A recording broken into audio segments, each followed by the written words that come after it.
Ce que j'ai vu dans mon sous-sol à 8 ans me hante encore aujourd'hui. Quand j'avais 8 ans, ma famille a emménagé dans une grande maison un peu étrange, à la lisière d'une petite ville. À cette époque, le secteur scolaire était en pleine restructuration. Résultat, même si mon frère et moi n'avions que quelques années d'écart, nous étions dans des écoles différentes, avec des bus différents. Cela voulait dire qu'à chaque matin, j'étais la dernière à quitter la maison, et chaque après-midi, la première à rentrer.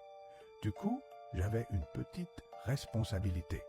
Vérifier que toutes les lumières étaient éteintes et que les portes étaient bien fermées avant de partir à l'école. Rien de compliqué, jusqu'au jour où quelque chose d'étrange est arrivé. La porte du sous-sol était ouverte et la lumière allumée. Je n'y ai pas vraiment prêté attention. J'ai éteint, fermé la porte et je suis parti comme si de rien n'était. Mais en rentrant l'après-midi, la porte était de nouveau ouverte et la lumière allumée.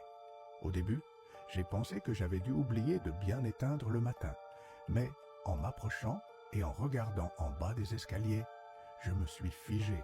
En bas, dans l'ombre, se tenait une silhouette, un homme. Je n'ai pas attendu une seconde de plus. J'ai claqué la porte, poussé des cartons devant et je suis allé me cacher dans mon placard, le cœur battant à tout rompre. Pendant des mois, je n'ai rien dit à personne. J'étais persuadé que c'était un fantôme. Et puis, qui m'aurait cru? Mais environ 1 an plus tard, tout a commencé à s'éclaircir. Ma mère et son compagnon avaient remarqué que de l'argent disparaissait peu à peu. Jamais de grosses sommes, mais 20 ou 40 euros par-ci, par-là. Et à force, près de 900 euros avaient disparu. Un soir, on a tous pris des lampes torches pour inspecter la maison, en cherchant comment quelqu'un aurait pu entrer.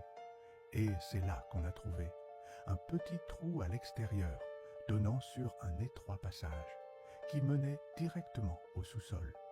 Un inconnu s'introduisait régulièrement chez nous, vivant dans notre maison en secret et nous volant de l'argent. Ce que j'avais vu ce jour-là dans l'escalier, ce n'était pas un fantôme, c'était un homme.